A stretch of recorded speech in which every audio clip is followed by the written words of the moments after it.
नेपाल सेना के प्रमुख को धमकी दी गई। जेन जी के गुट के द्वारा दोबारा आंदोलन हो सकता है। सुदन गुरुंग जो कि पूरे आंदोलन को लीड कर रहे हैं, सुदन गुरुंग ने सेना प्रमुख से बात की और कहा कि अगर हमारी बातें नहीं मानी गई तो यह आंदोलन फिर हो सकता है। युवा एक बार फिर सड़कों पर उतर सकते हैं। मैले चिफ साहब फोनमा हुँदाखेरि मैले भनिसकेको छु, त्यतिखेर नि मैले चेतावनी दिइसकेको छु।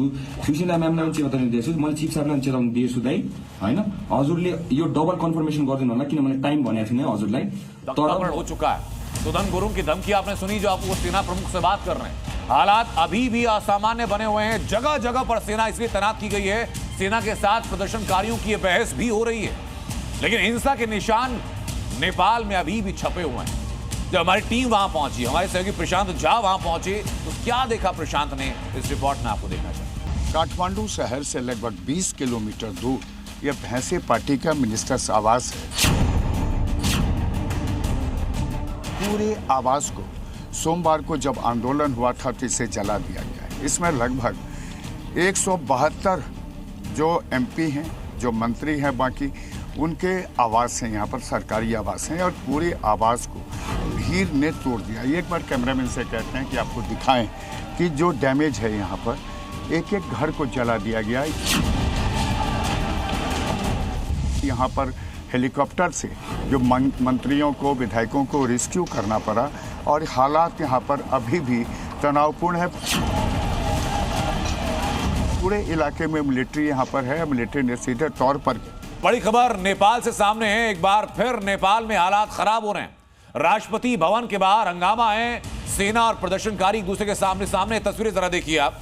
ये राष्ट्रपति भवन के बाहर की तस्वीरें हैं, जहां सेना और प्रदर्शनकारी एक दूसरे के आमने सामने हैं। एक बार फिर संभावनाएं बनती हुई दिखाई पड़ रही कि नेपाल में शायद हालात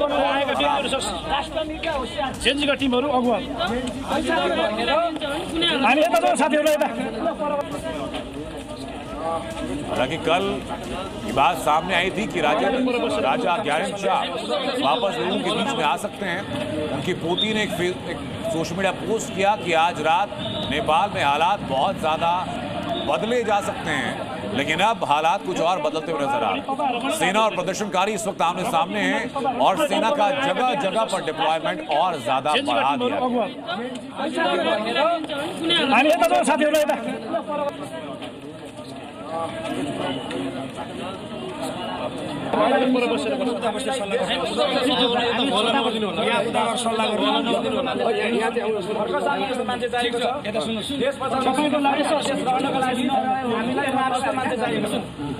नेपाल की आज की तस्वीरों में बदलाव सिर्फ ये आया कि पिछले 4 दिनों से नेपाल में विध्वंस की तस्वीरें थी, नेपाल में आगजनी की तस्वीरें थी, नेपाल से पिटते हुए उनके मंत्रियों, सांसदों, नेताओं की तस्वीरें थी, तो जलते हुए होटल्स की तस्वीरें थी, मार्केट में होती हुई लूटपाट की तस्वीरें थी।